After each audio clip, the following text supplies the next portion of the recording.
Welcome everybody to Marketplacer webinar series. This is our second webinar on the evolution of marketplaces. My name's Toby Wallace-Crabb, and with me I have Ben Cook. Hello. I'm the technical pre-sales lead here at Marketplacer, and Ben is another fantastic member of our sales team. Today we're going to bring to you the second piece of content around marketplaces and Marketplacer in particular. Around the evolution of marketplaces. So as I mentioned earlier, for anyone that's just joined us, welcome. Any questions that you might have, please type those in the chat box or in our Q&A section, or hold them for the end. We're going to have a dedicated piece at the end of this webinar for people to ask questions and for hopefully us to answer them or else get back to you. Fantastic. So the agenda for today is going to be a introduction to the history of marketplaces and why Marketplacer exists as a result, and some of the types of marketplaces that have existed and exist today. And there'll also be another section at the end, as I mentioned, around Q&A and hopefully answering any questions you have around this piece of content. The webinar will also be made available to anyone that attends today, and a link to that webinar replay will be sent out to your email. Shall we get started, Ben? Let's do it. Fantastic. Okay, so the world is changing. In the past 15 years, 52% of Fortune 500 companies have disappeared. So what has this meant? This has meant that businesses around the world are thinking of new ways to conduct business, new business models, new types of ways to do commerce. So even though you might not be thinking of going out there and creating one of these names, what you're actually going to be doing is applying marketplace thinking to your business, or you could be. So a lot of the names that you see here didn't exist 15 years ago when the Fortune 500 was in place at that point. So businesses like Alibaba and Amazon and Airbnb were all disruptors to the business list that came before them. Examples that are really interesting here that we'll delve into later are things like Disney. So we'll share with you some sort of insights into how businesses that you wouldn't think are marketplaces are actually acting and thinking along those lines. Cool. So at this point, we're going to jump into a bit of the history of marketplaces. And between Ben and I, we'll hopefully be able to tell you a fair bit about those. So Ben, feel free to jump in any moment. Yeah, cool. Awesome. Let's do it. All right. So first example and sort of where everything started, you've got your needs-based marketplace.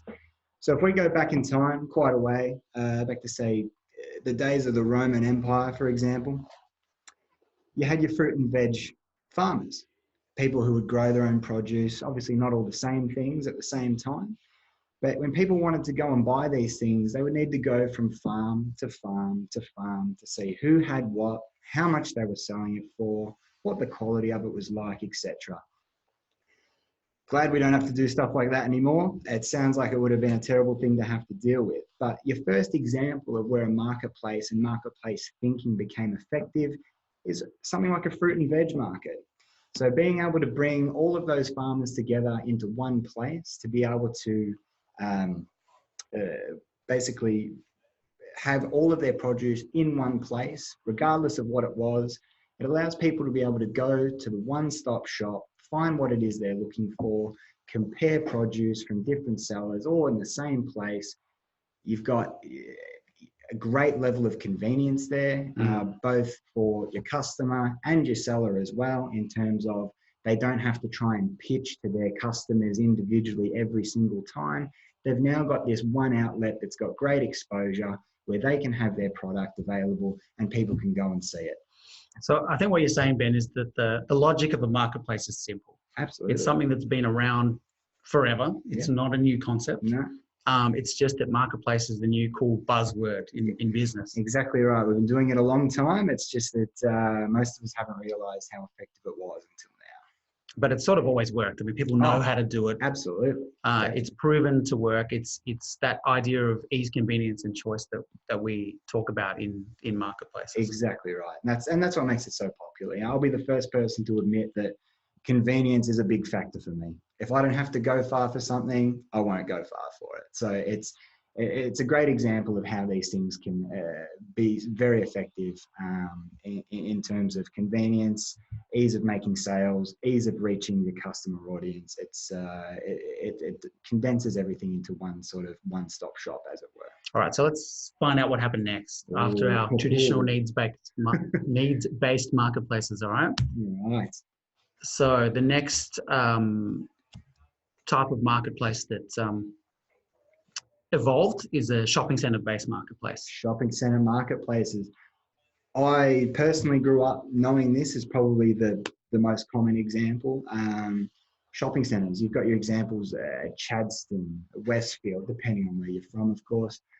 And it's not only was it something where, again, you could bring multiple sellers into the one place and they could all have their various products all within easy reach of any customers that might attend, but it also created a level of experience. You don't just go to the shopping center and look at things that you want to buy and then go home. You've got your food courts, you've got your attractions, there's all kinds of things there. So it was another way in which marketplaces could sort of expand their reach in terms of their practicality and the offerings that they could produce beyond people just being able to sell their products. They made it into an experience. They made it into something that people just wanted to do on the weekends. You know, if it's what's your plans for the weekend, some people like to go to the shopping center, go for a walk around, buy some things that they, you know, maybe didn't know they need or weren't planning on buying, but it's all part of the experience. So I think part of the attraction here is that the old strip mall or strip shop struggled from weather, not having that great range. Maybe there was 20 or so fashion stores or whatever you're looking for in that area. But the Chadstones and the Westfields of the world just put all that convenience, ease and choice in one place. So people could come have free parking. They could browse a much wider range of options in that physical marketplace, and then spend a day there, make a day of it, you know, going to the movies, having food, et cetera, and that full experience allowed them to stay longer and do more in store. Exactly right. And again, like Toby said, it created the ability for customers to stay longer, to have a reason to be there beyond just simply going to purchase a product. You had other reasons to be there. The kids wanted to go and see a movie. There might be a playground there. There's all kinds of things that basically these marketplaces were able to capitalize on and expand to, I guess, create new revenue streams.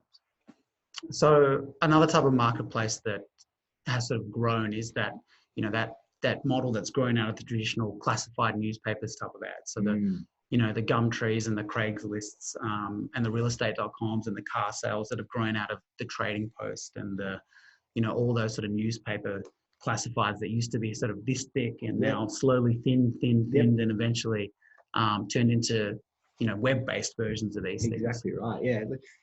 Not many people know this. I'm a mechanic by trade, and we used Cool. We used to sit in the office on lunch, and we'd read through the Auto Trader.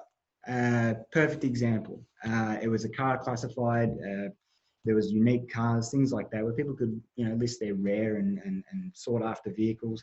But it was a way that people could bring all of those things into one place. And as Toby said, those things have gradually, again, with the adaptation and adoption of the internet and things being online, have become less popular, and things have become more streamlined on the internet. And we end up with our car sales, for example. Car sales and realestate.com are like amazing business. It's like within seconds, you have every option. That's it. Every car, every property that you're looking for in that particular area, in your price range, how many bedrooms, whether you need a pool or not, all in the one place. As a buyer, why would you go anywhere else? I wouldn't even know where else to go besides car sales. Or, there's Gumtree, obviously, for classifieds and things like that, but the one-stop shop is car sales. And the same thing applies for realestate.com. That's right. I think of it as, for example, individual real estate agents. They all want you to have your property on their site. Yeah. which you probably do anyway as Yep. well, but you definitely want it to be on domain or real estate Absolutely. as well. When dealing with my own real estate agent, they actually then went and listed it on realestate.com because they themselves knew that that's where you have to be. Even for their own business, they have to do it. So to bring it back to the marketplace concept, these sites are pure lead generation businesses. People are not necessarily going to realestate.com and putting their credit card in for that $1 million property. No, my limit's not that high, unfortunately. I'm working. Come on, you'll get there someday. One day. But in reality, these businesses are amazing because what they do is they distribute the leads to the relevant dealer or relevant individual private buyer, and that's sort of the concept of that classified marketplace, that real lead generation business, which is a different model to what we were talking about before, when it's all about purchasing physical products through a Westfield or something like that. That's a great point, and it also refines the leads as well. It's not, hey, I'm looking for a house and that's it. It's, I'm looking for one in this area at this price, at this size. And it makes it very easy for things to be sort of narrowed down to ensure that your leads are getting exactly what they want. Yeah. And these are sort of disruption models, I guess, compared to how business was done before. Yeah. And that's all about that marketplace sort of thinking. And we'll go in a second into the next slide's all about mega marketplaces. We'll jump there now, but it's about that natural one-stop destination for everything, that the Amazons and the eBays and the Tmalls of the world and the Alibabas.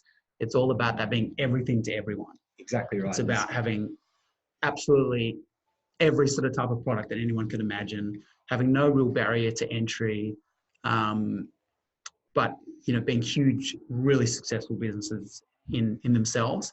And I guess one really important point here is that people thinking about applying marketplace thinking to their business, and this really applies to us. Often people come up to us at trade shows and events and so on and say, is this for me? Like, I don't really want to invent a new eBay or compete against eBay or Amazon.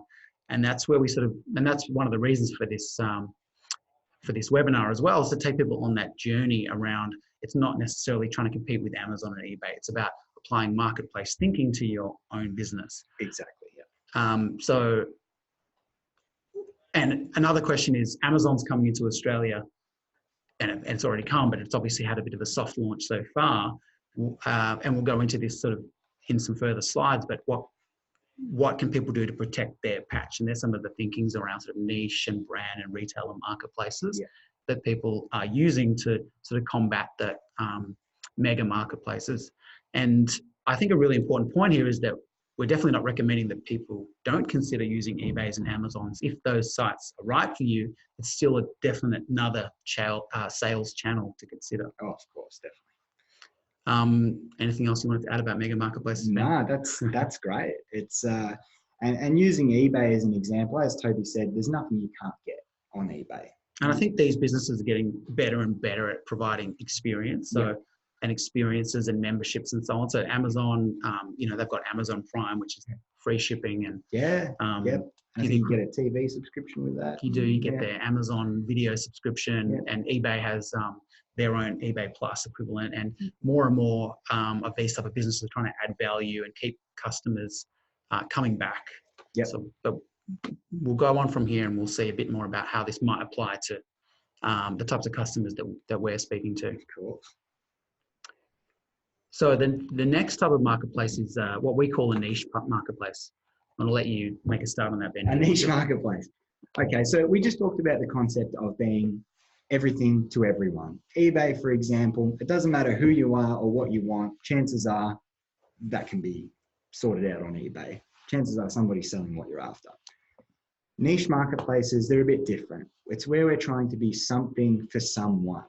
So rather than trying to have everything that everyone could possibly need and just hoping that somebody will come to your website and need one of your products, you're establishing a niche market, you're finding a category that suits you, particularly something that's fragmented. So for example, if you find yourself shopping for something in particular, it doesn't matter what it is, and you have to go from website to website or from store to store, it comes back to that fruit and veg market description that we gave before. Nobody wants to have to go from farm to farm. They would like to go to the fruit and veg market and be able to compare everything in one place. Having a niche marketplace is the same. you know what you're looking for, you know the category and the type of thing you're into, you want to go to one place where you can find all of that stuff. And one of the beautiful things about creating a niche marketplace that, like Toby was saying, people might be worried, oh, how am I going to compete with Amazon? They're so big and things like that. With niche marketplaces, you can create a sense of community. You can bring together a bunch of like minds, people who are interested in the same thing. They all get together in the same place. You can't create that on Amazon. It's not possible. So it's the value of community getting behind your marketplace is a huge thing, and would allow it to grow organically rather than you just trying to have everything that anyone could do. Yeah, that's right. We often talk about the concept of becoming the destination for something, and connecting, that community. And I think that's what a niche marketplace is. For example, Bike Exchange was a business that our founders started as their first business.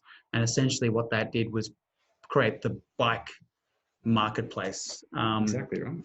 That car sales was for cars. They created that for sort of bicycle and bicycling. Another example that I know quite well is the example of Fishbrain. So Fishbrain is the largest downloaded fishing app in the world. I'm not a fisherman, so I didn't know about it before, but I do now. So they sort of, what their app allows you to do is when you catch, you catch your trophy fish in a particular location, it's going to geolocate where you caught that fish. It's going to know what bait, what tackle, what reel, what line you were using. And they've got all this rich content, all this rich product data. So it was, and they've got 8 million app downloads worldwide. So what they decided to do was, wouldn't it be great if people could buy that rod, reel, line, sinker, etc., from their site as part of that whole experience? Absolutely. And and take a percentage of every sale, for example. So that's sort of the model that they're building into their existing app, and launched as a standalone marketplace to take advantage of their existing audience. So one thing that we think is really important when people consider building a marketplace is that they either have a seller network or a customer network. In this case, these guys had both. They had great relationships with all the sellers and with all the fishing brands who were maybe already sponsored of their existing app, etc. And they had this huge community base of fisher people. Absolutely. That love fishing, that were mad about it, that are buying products anyway. That's it. As far as I understand, reels and rods are a little bit expensive as well. I don't know. I think so. But I think they can probably go up to whatever you need them to be. But I think the fishing community is a very tight-knit one too. Probably more expensive than that $30 rod I bought from Kmart 20 years ago when I was a kid. And I wondered why it didn't work. But it's a great example of how community can work as well. They didn't sell products. They built a community first. And then that community allowed them to build that marketplace. So the power of communities is a wonderful thing. But I think the real thing about a niche marketplace as opposed to an Amazon or an eBay is that dedicated search around that particular product category. That better quality, having better quality sellers and providing expert service and advice. Absolutely. So if you go to an eBay or an Amazon, you don't have experts answering your questions about fishing, for example. No. Whereas, anyone selling something via the Fishbrain marketplace is going to be an expert about fishing, and they're going to be able to answer specific questions. I don't know what those are, but they will. They will. So that's sort of the example there. Next, the brand marketplaces. So it's a good example, as Toby was saying before. Disney. Everybody's heard of Disney. It is a one-stop shop. You're creating one destination for a brand. Everybody knows where to go if they want to get something that is Disney related. And whether it falls under Star Wars, Marvel, The Lion King, anything, they've managed to branch out into all these things and have all of these products, but don't necessarily have to manufacture them. So they can have other people that create these products on their behalf for all the various franchises and businesses and film companies that they own. But they don't have to actually create all of that product to be able to sell it, which is one of the beautiful things about creating these online marketplaces, is that you don't necessarily have to hold physical stock to be able to sell whatever you like, basically. Yeah, this is a good point because actually before joining Marketplace, I didn't realize why a brand would create its own marketplace, for example, but the Disney one makes complete sense. What I didn't know was that Disney don't manufacture anything. Right. They literally don't make any of the toys, any of the posters, any sort of that sort of collateral for all the merchandise for all those brands. Yeah. So essentially what their marketplace is all their licensees, which are their suppliers, essentially putting on all those millions of different products relating to The Lion King and Spider-Man and all the things you mentioned before, Star Wars, etc. And then they just take a percentage of each sale because of that brand power and all the brand that they have. Exactly right. Who wouldn't want to be a part of the Disney brand? That thing that I said before about having the supplier or seller network and also having the existing customer base, plugging that marketplace concept in the middle to join those two and create that destination for Disney. Exactly right. They're a perfect example. Pretty cool.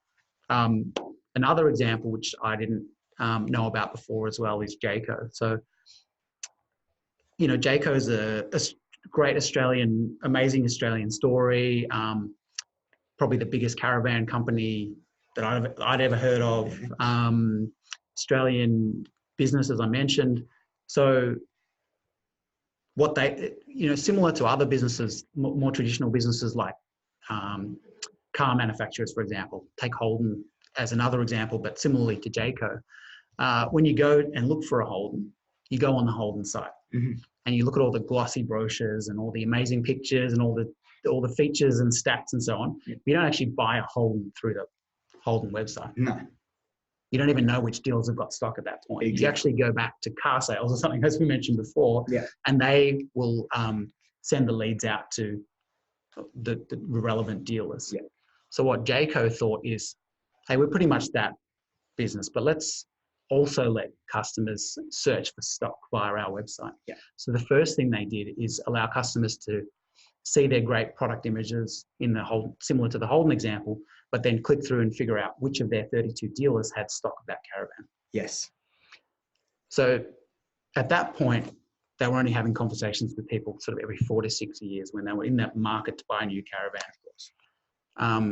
But that, what they were hoping is that they could have those conversations more and more often with customers, especially when someone's buying a caravan, they've often been a Jayco customer previously and have a used van for sale. Yep. So the next thing that Jayco started doing in applying this sort of marketplace thinking to their website, and to be clear, it definitely wasn't a marketplace. It didn't look like an eBay or something that we knew as a mega marketplace. Yeah. So the next thing they enabled people to do was list their secondhand Jaycos on the Jayco website. Right. So the cool thing was then that Jayco dealers had the first dibs at buying that caravan back. Yep. And they also knew that person's probably in the market for a new Jayco. Yep. Covered all their bases at once. Correct. So after that, the logical next step was the dealers being able to list their secondhand stock as well and have those conversations more and more often. So that was sort of the next thing that happened. Yep. The plan for Jayco right now was to allow all their third-party suppliers of every product, every Jayco part to be listed on their website. So, they developed this concept of the Australian adventure story. Yeah. So when you've got a Jayco, and I don't have one, do you have one? I don't have a Jayco, no. Let's get one before next webinar, right? So, but you can imagine basically what you're doing when you've got a caravan, you're probably going around Australia on your Australian adventure story, right? Of course. So as you're going around Australia on your adventure story and your tap breaks in your Jayco, you want to get another tap, right? You'd like a Jayco tap too. That's it. So, well, exactly. Preferably not a non-Jayco tap, unless it's a third party and it fits. But yeah, so what their logic was is that if we plug in that million parts or however many it is from all our third party suppliers, as you're going around Australia on your Australian adventure story, wouldn't it be cool if you can click and collect it from your next Jayco dealership as you're pulling into Darwin or something? Yep. You're getting that there, or Brisbane or wherever the dealership is. That part's going to be ready and waiting for you, and they've taken a percentage of a sale of something that they never stocked before. Plus, they're able to have that conversation more and more often with the customer, and also the customers in store, so they can start educating them about the next Jayco that they're going to buy in 4 to 6 years' time, or hopefully sooner. So keeping that constant contact with their customer. Correct. Yeah. So then they started thinking beyond that. What else can we do when people are doing this Australian adventure story?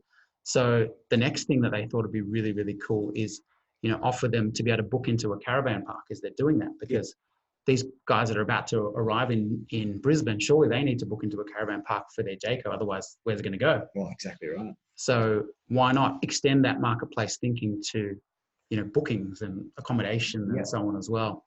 And then as you're pulling into Brisbane with your Jayco, into your caravan park, you want to do stuff, right? Yeah.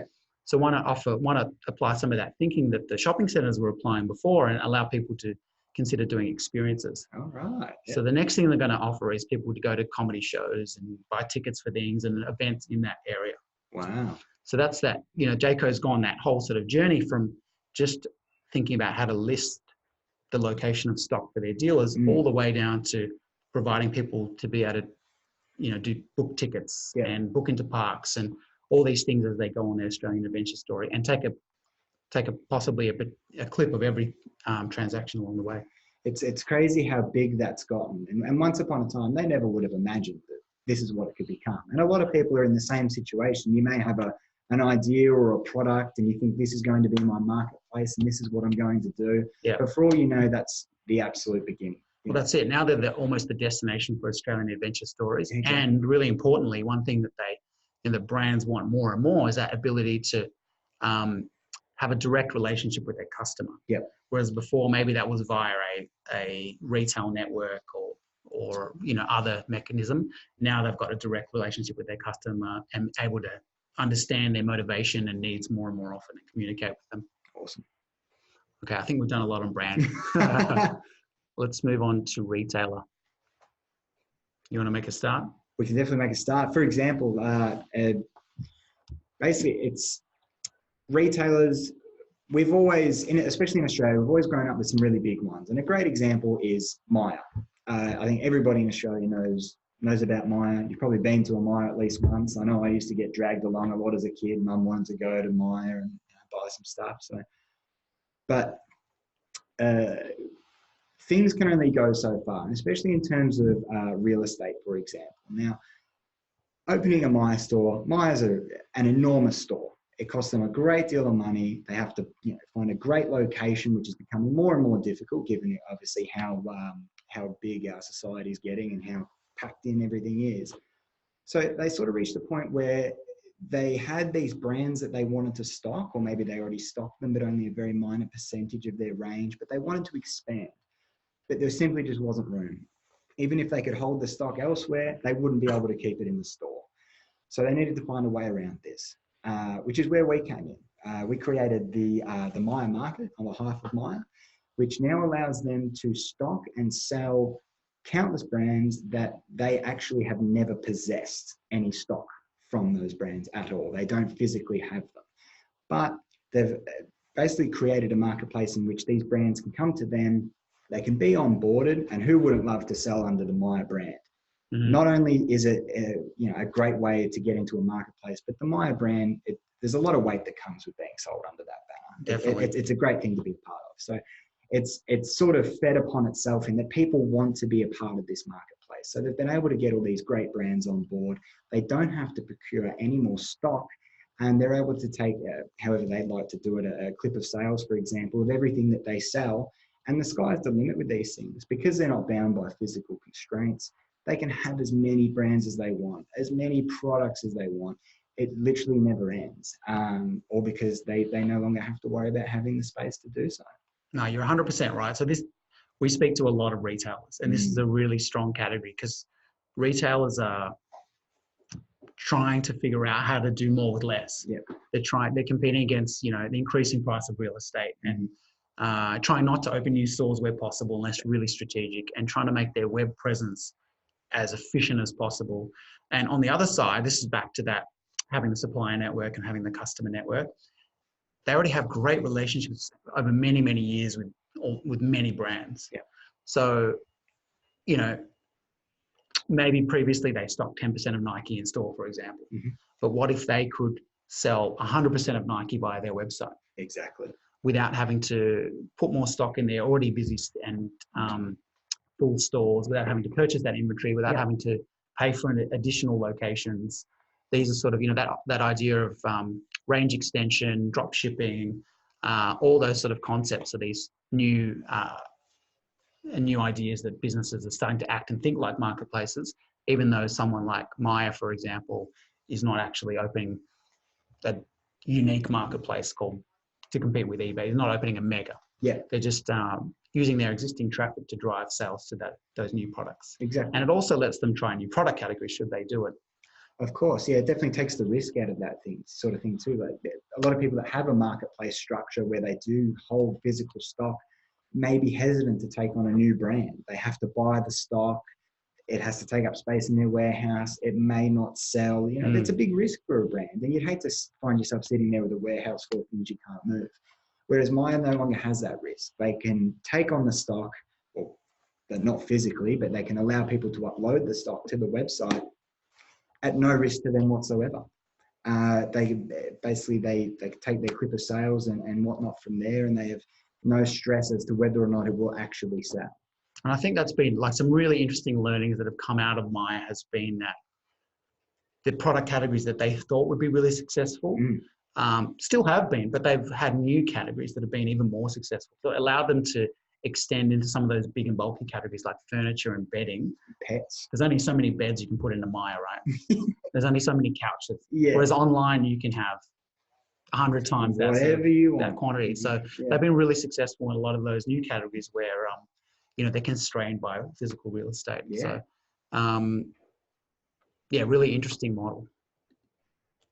So I think, Ben, we've gone through all the different types of marketplaces that are out there over a bit of a history, a bit of a chronology of how marketplaces have evolved to the point that we're at now. Yeah. I think that we've also hopefully demonstrated a bit of how businesses can think like a marketplace and act like a marketplace, even if they're not trying to create a new eBay or Amazon or exactly Alibaba or whatever it might be.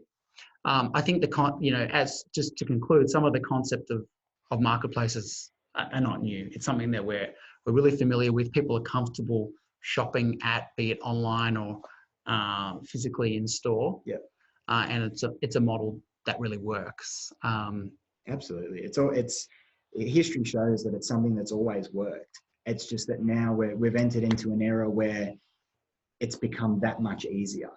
You know, you don't need to go to all the trouble that people used to have to go to in terms of, you know, like we said, acquiring stock and things like that. Yeah. This is far easier than it's ever been, and it can get far bigger than it's ever been. So the potential that's in it and the ease of doing so, it's never been as good as it is. Yeah. So to sort of summarize some of the concepts that we're seeing work is not necessarily being everything to everyone, but being that destination, that niche, you know, being that something to someone, being that real curated the place for your business, whatever business type it is, whether they're a brand or a retailer or they're creating a new community under something completely different. Yep. I think bringing those buyers and sellers together with some sort of technology platform is the idea of what a marketplace is in this sort of modern era. Any other thing else you wanted to add, or should we throw it open to some questions? Totally. Yeah, you're spot on. Let's do it. Let's do some questions. Cool. So just going to jump forward to here. So I guess this is the point now where if anyone has any questions, please let us know. Otherwise, we will make available a link to the webinar within a couple of days after we finish today.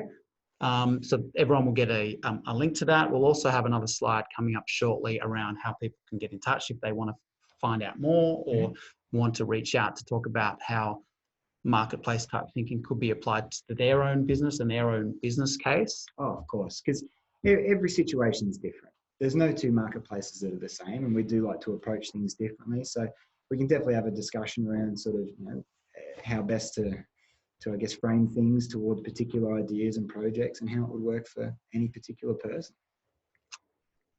Cool. I don't think we have any questions yet, which is a good sign. It means we've answered everything. Yeah, hopefully, yeah, I guess that's what it means.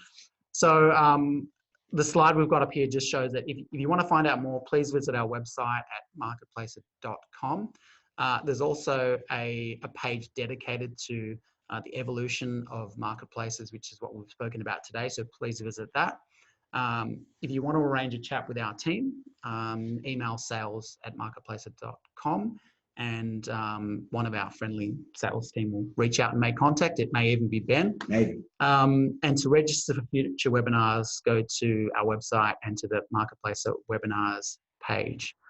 I think that's it for today. We want to say thank you to everybody that's attended. This has been the evolution of marketplaces. I've been Toby Wallace-Crabb, and you've been Ben Cook. Thank you kindly to everybody. Appreciate your time and have a fantastic day.